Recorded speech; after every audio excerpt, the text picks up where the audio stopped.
Good morning, students. So last time we have read English literature.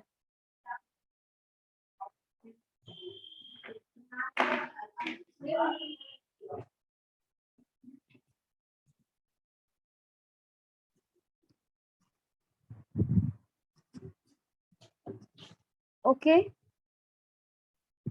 So last time we have read chapter 3, part 2 of English literature.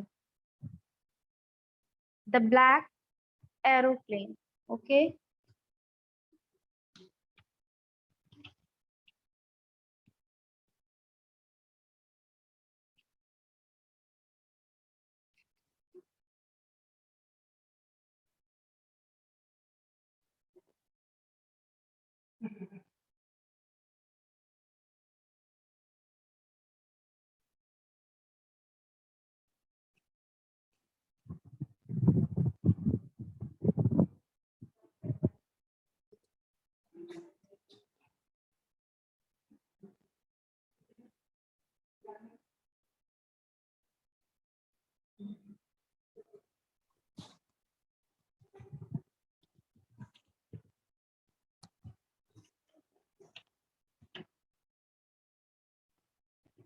Yes, आवाज clear है?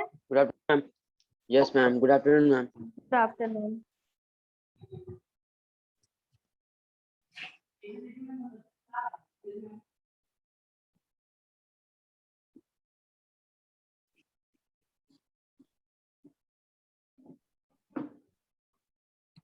So today we are going to learn the poem A Tiger in the Zoo, written by Leslie Norris.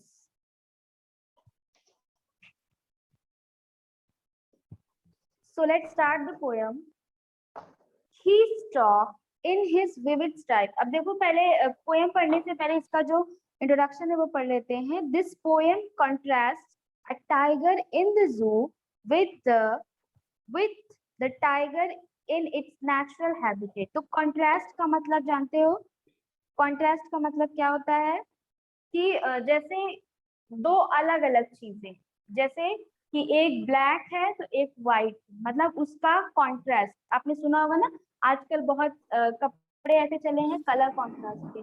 तो contrast का मतलब होता है दो अलग अलग चीजें. तो इस पोएम में, द टाइगर इन द जू पोएम में कॉन्ट्रास्ट किया गया है किसको? एक ऐसे टाइगर को, एक ऐसे शेर को जो कि कहाँ रहता है? जू में रहता Zoo है. में. और एक शेर है जो कहाँ रहता है? देश. आवाज आ रही है?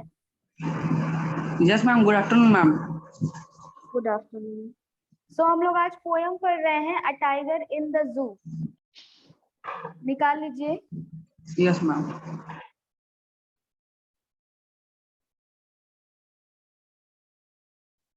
तो यहाँ पर इस पोएम में कॉन्ट्रास्ट किया जा रहा है दो लाइफ को. एक लाइफ है जो टाइगर नेचुरल एनवायरनमेंट में रहता है, और एक टाइगर है जो जू के अंदर कैद कर जिसको रखा जाता है. So the poem moves from the zoo in the jungle and back again in the zoo. So ये जो पोएम है ये कहाँ से चलती है? पहले जू के बारे में बात होगी, फिर जंगल के बारे में बात होगी, फिर से दोबारा जू के बारे में बात होगी. सो अब देखते हैं इसको, इस पोएम में क्या है ऐसा जिसमें कॉन्ट्रास्ट किया जा रहा है. So he stops in this vivid stripes the few steps of his cage on pads of velvet quiet in his quiet rage.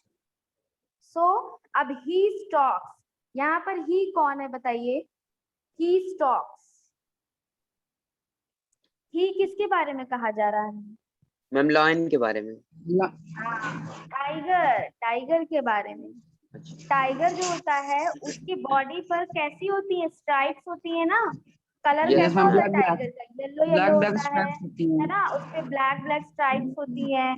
तो यहाँ पर ये जो पोएट है ये टाइगर के बारे में बता रहे हैं कि he stalks in his vivid stripes.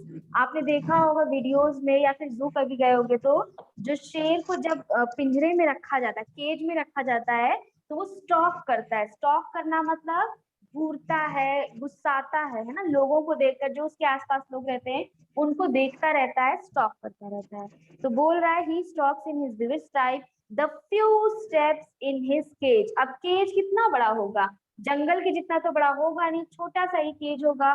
Few steps, कुछ ही कदम चल पाता है वो, कहाँ पर, अपने केज में, in his of his cage, on paths of velvet quiet in his quiet break. और उसका जो बहुत पैड्स, मतलब जो उसके पैर है वो बहुत स्पंजी है, मोटे हैं।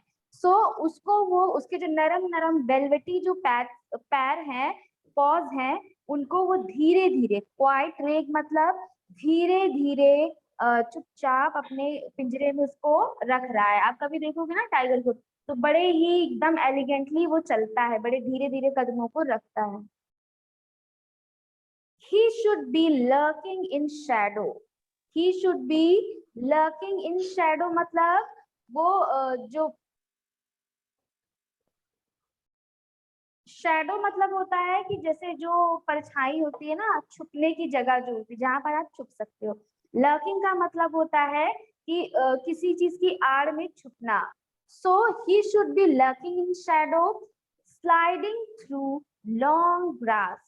अब देखो, अभी पिंजरे की बात हुई, अब कहाँ चले गए हम लोग, जंगल में चले गए। जंगल। अभी पिंजरे वाले टाइगर की बात कर रहे थे, अब जंगल वाले टाइगर की बात कर रहे हैं। जंगल वाला टाइगर क्या करता है, वो क्या करता है, लर्किंग इन शैडो और स्लाइडिंग थ्रू लॉन्ग ग्रास, लंबी लंबी घासों के पीछे छुप कर रहता है। कौन, tiger. Near the water hole where plum deer pass. और डियर पास मतलब कि जो डियर होता है, जो हिरन होता है, वो कहाँ जाता रहता है, वो पानी की तलाश में आता है। जहां पर जंगल में पानी होता है वहां पर सारे जो जानवर, छोटे बड़े सभी जानवर जो होते हैं, पानी पीने के लिए आते हैं। So near the water hole, अब ये जो शेर है वो बड़ी बड़ी घासों के पीछे कहाँ छुपा हुआ है, वाटर होल के पास छुपा हुआ है, जहां की डियर आएगा और ये क्या करेगा, डियर पर अटैक कर देगा। लेकिन अब क्या वो पिंजरे में ऐसा कर सकता है? अब देखो, यही कॉन्ट्रास्ट है। पिंजरे की बात बोली गई कि छोटा सा सीमित पिंजरा है जिसमें वो थोड़े कदम चल पाता है, लेकिन जंगल की बात क्या कर रहे हैं कि वहां पर वो जब चाहे शिकार कर सकता है, जहां चाहे घूम सकता है। He should be snarling around houses. अब वो क्या कर रहा है, अगर जो टाइगर है वो अगर बाहर रह रहा है तो वो क्या करेगा, स्नैरलिंग मतलब इधर उधर टहलेगा, अराउंड हाउसेस। कभी कभी घरों के पास चला आता है शेर, अगर शेर घूम रहा है उसके आसपास गांव में कहीं घर वर है, तो कभी कभी घूमते टहलते घरों के पास चला आता है। फिर एट द जंगल एज, जंगल के एज पर, एज का मतलब होता है बच्चों किनारा, जो सबसे किनारे की जगह होती है। जैसे आपने देखा होगा कि फर्स्ट फ्लाइट वाले में वो एज पर खड़ा होता है उड़ने के लिए। सो एज के यस मैम। पास, अब जंगल है तो उसके एज के पास गांव भी होगा। जब जंगल खत्म होता है वहीं से तो गांव शुरू होता है। तो जो टाइगर है खुला घूम रहा है, तो वो एज पर जब जाएगा तो घरों के आसपास भी जाता है। तो आप लोग न्यूज में सुनते हो कि टाइगर को मार डाला गया या वन विभाग वालों को बुलाया गया टाइगर को पकड़ने के लिए। तो इसी तरह तो होता है ना, जो टाइगर खुले होते हैं जंगल में, वो ऐसे जगहों पर जाते हैं जो एज के पास, जंगल के एज के पास जो घर होते हैं, गांव होते हैं, वहां घुस जाया करते हैं। ऐसे हाथी भी घुस जाया करते हैं। Bearing his white fangs, his claws, terrorizing the village. अब वो अपने bearing his white fangs मतलब जो उसके दांत है, जो उसके फ्लैंक्स है, जो नुकीले उसके डेप्थ वाले जो उसके टीथ हैं, और पंजों से, किससे, क्लॉ से, क्लॉ मतलब पंजा, तो अपने दांतों से और पंजों से क्या करता है, टेरराइजिंग, टेरर का मतलब होता है आतंक, तो टेरराइजिंग द विलेज, पूरे गांव को डरा देता है। टाइगर इतना शक्तिशाली है, इतना उससे लोग डरते हैं कि सारा गांव डर जाता है।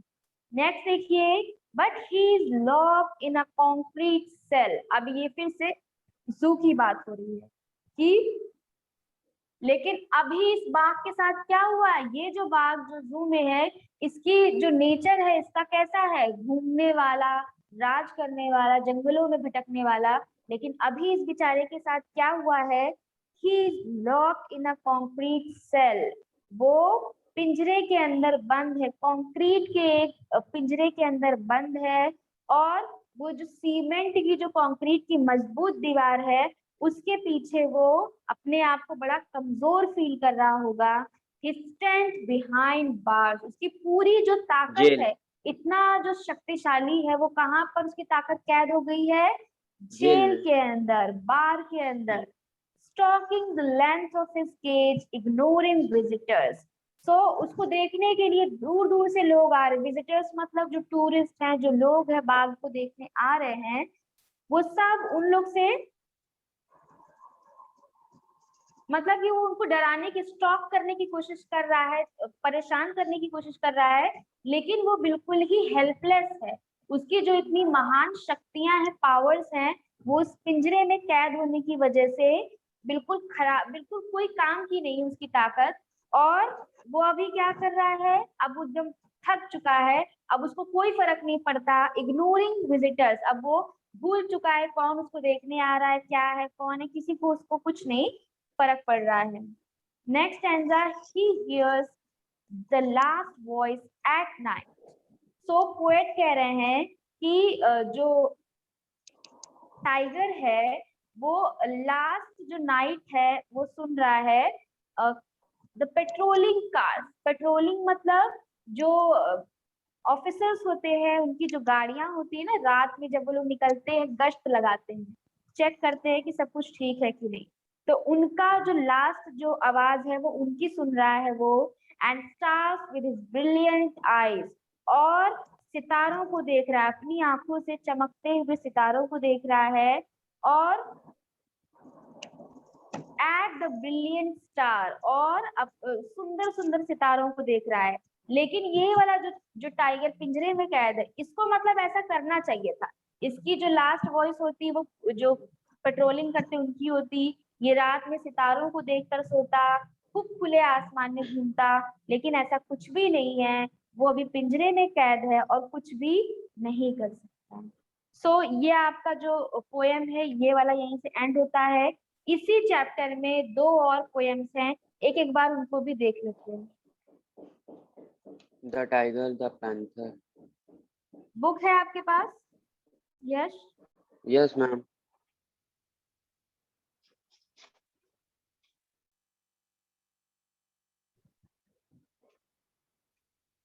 The tiger.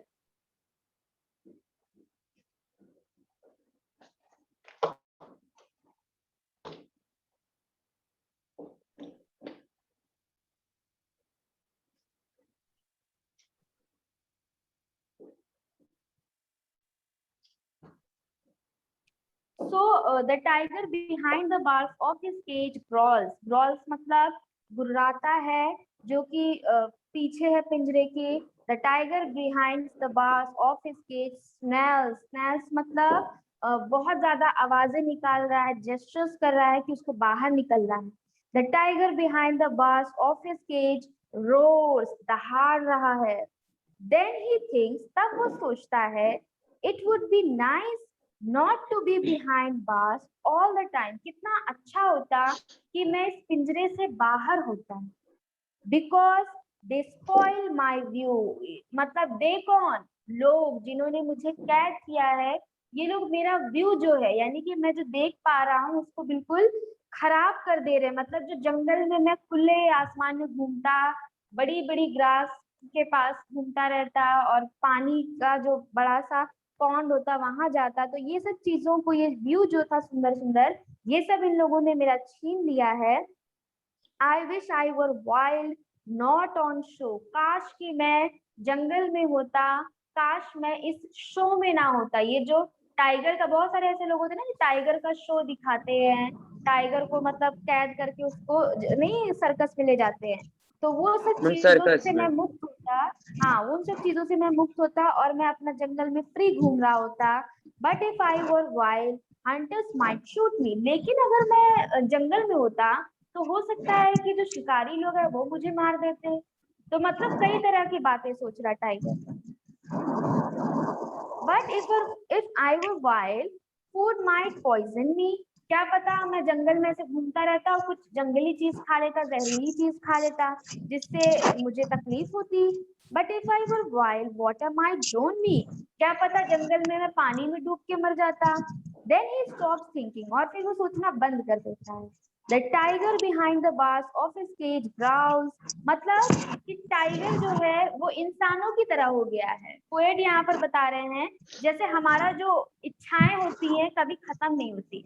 अभी जिस एज पर हैं हम, उसके हमको लगता है कि काश मेरे पास थोड़े और पैसे होते, काश मैं थोड़ा और अमीर होता, काश मेरे पास साइकिल होती, बाइक होती, है ना। लेकिन जब ये सब मिल जाता है फिर क्या लगता है कि जब मैं थोड़ा, मेरे पास कम पैसे थे, कम चीजें थी, तभी मैं ज्यादा खुश था, मैं स्कूल में ज्यादा खुश था। जब बहुत बच्चे ऐसे होते हैं ना, सोचते हैं कि मैं कॉलेज में जाऊंगा तो बड़ा मजा आएगा, फिर कॉलेज में जब जाते हैं तो उनको लगता है स्कूल में कितना मजा आता था। तो ऐसे ही जो यस मैम। टाइगर है वो भी, हाँ, तो वो भी दो तरीके से सोच रहा है। जब हम लोग स्कूल में थे, आप लोग सभी भी स्कूल में, जब हम लोग स्कूल में थे, इतना इतना गुस्सा लगती थी स्कूल जाने में। सोचते रहते थे कि बारिश हो जाए स्कूल ना जाए, साइकिल खराब हो जाए स्कूल ना जाए।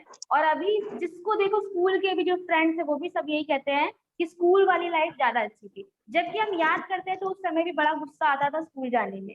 तो ऐसे ही होता है हमारी लाइफ में, यही साइकिल चलता रहता है, जो हमारे पास उससे हम कुछ होते ही नहीं है, और ये सब कुछ एक दिन एंड हो जाता है। सो अब नेक्स्ट आपकी पोएम है एक पैंथर। सो यश, आपको एक स्टोरी सुनानी थी ना, हॉरर स्टोरी, अरे मैम आप पढ़ाइए मैम। भूल गए? मैम याद है मैम। हाँ तो याद है तो फिर सुनाना, ये मैम वाला पोएम मैम हो वो जाए फिर। क्या? बताओ। मैम उतनी इंटरेस्टिंग नहीं है ना स्टोरी। अच्छा, तो कोई इंटरेस्टिंग स्टोरी सोचना चाहिए था। चलो अच्छा, मन करेगा तो सुनाना। सो पैंथर जो है ये poem written by Rainer Maria Rilke. So start करते हैं। His vision from the constantly passing bars. अब यहाँ पर भी देखो, पासिंग बार्स मतलब यहाँ पर भी उसी की बात हो रही है कि इसका जो विजन है, जो टाइगर का जो विजन है वो कैसा हो रहा है।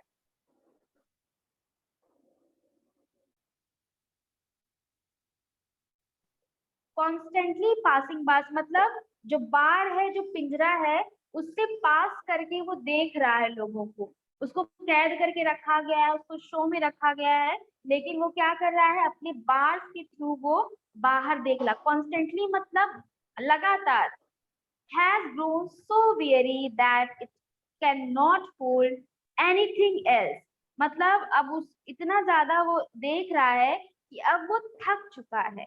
मतलब वो एक ही चीज को, अब एक जगह पर उसको कैद करके रख दिया गया है, वहां से वो एक ही व्यू देखे जा रहा है, देखे जा रहा है, तो वो थक चुका है। अब उसको उससे देखा भी नहीं जा रहा है, एनीथिंग एल्स, अब उससे कुछ भी देखा नहीं जा रहा है। It seems to him there are thousand bars and behind the bars no world। मतलब उसको कैद करके इतना दिन से रखा गया है, उसकी जो वाइल्ड लाइफ थी उसको छीन लिया गया, उसका जो नेचर था उससे बिल्कुल उसको अलग तरीके से बंद करके रख दिया गया है।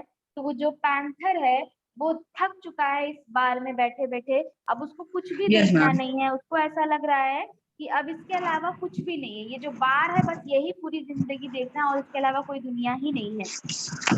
As he paces in ma'am cramped circles over and over, the movement of his powerful soft strides।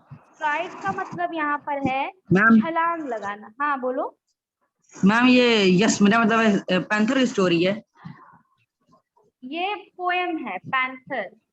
आपकी जो पेज नंबर ये 29 है, इस पे एक पोएम है अ टाइगर इन द जू। अ टाइगर इन द जू जो पोएम है, इसके साथ साथ दो और शॉर्ट पोएम्स है यहाँ पर। एक ये मैम वाली पोएम है, 29 एक पे ये वाली। हाँ कोई पोएम नहीं है मैम।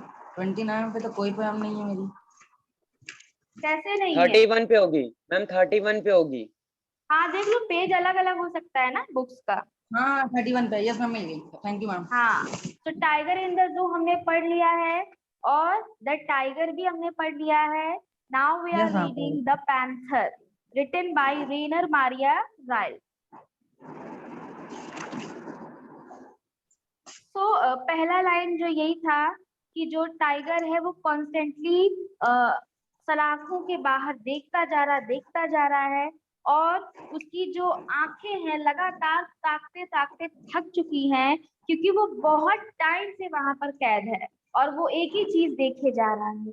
ऐसा लगता है कि उसके पीछे ना जाने कितनी हजारों जो सलाखें हैं वो लगा दी गई हैं और उनके पीछे और कुछ भी दुनिया नहीं है, कोई दुनिया ही नहीं है, बस अकेले एक ही चीज है उसकी लाइफ में, वो पिंजरे में कैद होकर बाहर बस एक चीज को देखता है।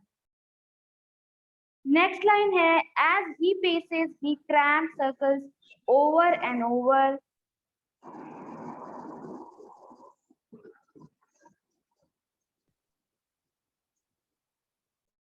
हाँ, The moment over of and the over powerful. and the movement of his powerful soft strides is like a ritual dance around a center in which a mighty will stands paralyzed. So, as he paces cramped circles over and over. अब छोटा सा पिंजरा है, अब वो बैठे बैठे भी तो थक जाएगा ना, एक जगह पर कितना देर तक बैठेगा, तो थोड़ा सा अपनी बॉडी को स्ट्रेच करता है, इधर उधर घूमता है, ज्यादा कुछ नहीं कर सकता, एक ही जगह पर सर्कल करता रहता है बार बार। The movement of his powerful soft strides, और जो वो छलांग लगाता था ना, जो उसकी अब तेंदुआ जो होता है, जो पैंथर होता है, उसकी जो छलांग होती है वो तो बहुत पावरफुल होती है ना। देखो आपने देखा होगा वीडियोस में, जो तेंदुआ ऊंचे ऊंचे पेड़ों पर चढ़ जाता है, लेकिन यहाँ पर वो नहीं कर सकता। Is like a ritual dance around a centre in which a mighty will stands paralysed. और अभी वो थोड़े से हिस्से में जो कर सकता है कर रहा है, ऐसा लग रहा है कि एक रिचुअल बन गया है कि हमेशा वो बस एक ही मूवमेंट करेगा। क्यों एक ही मूवमेंट कर रहा है? क्योंकि उसके पास और कुछ करने की जगह ही नहीं। Only at time the curtain of the pupils, pupils का मतलब होता है बच्चों students, lifts quietly an image enters, जो वहाँ के लोग हैं, मतलब सर्कस के जो लोग होते हैं जो वहाँ पे सीखने आते हैं या जो लोग करते हैं ट्रिक्स, वो लोग क्या करते हैं, जब सिर्फ एक टाइम पे उसका जो एक्शन है वो चेंज होता है, कुछ और भी उसको करने को मिलता है। कब? जब जो कर्टेन्स है वो उठा दिए जाते हैं, एन इमेज एंटर्स इन, और एक इमेज दिखाई देती है, rushes down through the tense arrested muscles, plunges into the heart and is gone। और उसको लगता है कि यही एक चीज है जो उसको थोड़ा सा कुछ अलग करने को मिली है, और वो क्या है, जब पर्दा उठता है तो उसको चीजें दिखाई देती हैं और उसकी जो मसल जो एकदम अकड़ चुकी है एक जगह पर बैठे बैठे, उसको थोड़ा सा कुछ और काम करने के लिए मिलता है। लेकिन ये सब करके उसको बिल्कुल भी अच्छा नहीं लगता है, वो बहुत ज्यादा दुख महसूस करता है, मतलब plunges into the heart and is gone. उसका जो ये दुख है ये उसके पूरे दिल में भरा हुआ है और मतलब वो बड़ा सैड। सो अब ये जो पोयम है ये भी आपकी एंड हो गई है। चैप्टर 3 भी हमने कंप्लीट कर लिया है। आप लोगों का होमवर्क कॉपी कहाँ पर है बताइए? श्रेष्ठ मैम यहीं पे। यहीं पे दिखाओ। अच्छा यहीं पे, चलो दिखाओ, कैमरा ऑन Yes, करके दिखाओ यहीं मैम पे है कैसे? तो। थोड़ा खराब हो अरे गया है। कैमरा मैम ऑन सुनिए करके तो, दिखाओ। हाँ मैम मेरे कैमरे में खराब है। मैम मेरा और कोई मैम बहाना? मेरे में फोन मैम मेरा फोन में स्क्रीन प्रॉब्लम हो गई है। श्रेष्ठ आप अपना माइक अपने पास लेकर आइए। क्या बोल रहे हो? कुछ समझो, बहाना बोल रहे हो, थोड़ा सही से बोलो ना, साफ साफ। मैम मेरा क्या कहते हैं, थोड़ा सा कैमरे में थोड़ी दिखेगा पर थोड़ा बहुत धुंधला रहेगा, बहुत ज्यादा दिख नहीं अच्छा, पाएगा। जो भी बात है उसको साइड रखते हैं। आप लोग का जो भी हमने चैप्टर कराया है उसको कंप्लीट करके 2-3 दिन में एटलीस्ट दिखाइए, ठीक है? मैम काम देखो, ऐसा कुछ नहीं है कि काम करने से कुछ और होगा, आप उसको लिखेंगे तो आपके ही माइंड में जाएगा, और विश्वास करिएगा लिखने से मैम बहुत सारी चीजें जो होती। हाँ बोलो यश। मैम वो मैम फोन, मैम वो जो आपने बताया था कि फोन में नेट से ढूंढना क्वेश्चन आंसर मिल जाएगा। हाँ हाँ मैम उससे मुझे नहीं समझ में आ रहा है मैम, नेट से। नहीं समझ में आ रहा है? अच्छा रुको, हम आपको मैम दिखाते हैं, क्वेश्चन आंसर मैम। रुको दिखाते हैं। मैम एक्चुअली मैम हाँ बोलो। मैम अभी तो सिलेबस रिड्यूस होगा, अभी सिलेबस कटेंगे, अभी रिड्यूस पता हो चला है। चुका है ना? मैम अभी होंगे, शायद से हो चुके हैं, ये नहीं पता, पर अभी होंगे। देखो 30 जो आपका चैप्टर है ma'am how to tell wild animals Carolyn Wells, ये वाला जो है ये नहीं है आपके उसमें। और पीछे के जो चैप्टर्स हैं जैसे ये ग्लिम्पसेस ऑफ इंडिया, ये द ट्रीज फॉग, ये जो पोयम है the trees fog for and, ये ग्रोगरी जो है ये पोयम्स आपकी तीनों नहीं है। और भी जो चीजें हैं वो आप नेट पर देख लो ना, है तो कई सारी चीजें हैं जो रिड्यूस हो चुकी हैं। How to tell the animals ये भी पोयम है, चार पोयम तो आपके हम ही देख रहे हैं जो कि रिड्यूस हो चुकी है। बाकी के जो चैप्टर्स है उसको आपको पढ़ना ही है बच्चों, उसको नहीं पढ़ोगे तो फिर कैसे करोगे? यहाँ जो होगा वो ऑब्जेक्टिव रहेगा, हाँ उसमें तो मैम आपको, बाद में डिस्ट्रक्टिव, ब्रेक। मैम बाद में वो होगा, हाँ बाद में वाला होगा। सब्जेक्टिव हो जाएगा, पहले तो मैम पहले ऑब्जेक्टिव आप हम लोग रहेगा। को ऑब्जेक्टिव टाइप क्वेश्चन बना के हम लोग को भेज दीजिए, तो हम लोग वही करते रहें। ये जो स्टोरी हाँ सब हाँ पढ़ा रहे हैं मिलेगा, वो ऑब्जेक्टिव। मिलेगा मिलेगा। देखो बनाने की जरूरत नहीं होती, अगर आपने पूरी स्टोरी पढ़ ली है, अब इसमें से हम आपको, अब देखो बहुत इजी आपको वे बता रहा है, बिना क्वेश्चन के भी आप समझ जाओगे कि कैसे कर सकते हो। हमने आपको अभी स्टोरी बताई है सीगुल की, सीगुल जो है वो कैसे उड़ता है, कैसे वो प्रैक्टिस करता है, ठीक है? सुन रहे हो श्रेष्ठ यश दोनों लोग? Yes ma'am. हाँ, तो अब हमने आपको क्वेश्चन पूछा है कि कौन सा ऐसा बर्ड है जो कि इस चैप्टर में उड़ने के लिए ट्राई कर रहा है और उड़ नहीं पा रहा, ठीक है? हमने आपसे एक क्वेश्चन पूछा, उसके बाद हमने आपके लिए इजी और काम कर दिया, उसमें हमने 4 ऑप्शंस डाल दिए। एक हमने लिख दिया मैना, कोयल, क्रो और सीगुल। तो आप कितना भी प्रैक्टिस करे रहो ना करे रहो, तुरंत आपको पता चल जाएगा कि इसका आंसर सीगुल ही है। समझ गए? Yes ma'am. हाँ यस तो मैम। अगर हमने इतने अच्छे से आपको एक्सप्लेन कर दी है स्टोरी, तो आपके लिए तो बड़ा इजी है ऑब्जेक्टिव क्वेश्चन करना। जो लोग क्लास नहीं कर रहे हैं, जिन्होंने स्टोरी नहीं पढ़ी है, उनके लिए बड़ा मुश्किल है। वो तो क्रो भी लगा देंगे, मैना कोयल भी लगा देंगे, लेकिन मैम आपने केबीसी पढ़ा है। खेलेंगे वहां जाके, हाँ मैम वहां जाके केबीसी खेलेंगे। हाँ, तो वो लोग गेस करेंगे, केबीसी खेलेंगे, सही बात है। तो ये वाला जो बड़ा इजी है, हमको तो ये अच्छा लगता है कि हम लोग जो अभी जो करते हैं ना एग्जाम, जो कॉम्पिटिटिव एग्जाम्स होते हैं सारे ऑब्जेक्टिव्स ही होते हैं। और जो कई फिर उसके बाद पैटर्न देखा जाएगा ना, कैसे पैटर्न बन रहा है, अभी तो स्टार्ट हुआ है ना, किस मैम तरह से शायद वो मैंने बनता आपको है। भेजा है। पैटर्न भी भेजे, उसमें पैटर्न भी है। हाँ मैम सर उसमें डाला है मैम, टर्म 1 में क्या क्या आने वाले हैं, 2 में क्या क्या आएगा, किस तरह से आएगा। अगर पेपर हाँ नहीं हुए तो टर्म 1 का वेटेज होगा, अगर टर्म 1 नहीं हुआ तो टर्म 2 का वेटेज ज्यादा होगा, ये सब है इसमें सब। हाँ, तो ये चिंता मत करिए, बड़ा इजी, सब अच्छे से हो जाएगा। बस क्लास अगर करते रहोगे, तब क्लास करते रहोगे, खुद से सेल्फ स्टडी करते रहोगे तो बड़ा इजी है, ठीक है? Yes ma'am. हाँ चलो, आज के लिए इतना ही। I will see you in the next class. Okay, bye yes bye, ma'am, take thank you care. Ma'am. Yes ma'am. Good afternoon ma'am, thank you ma'am.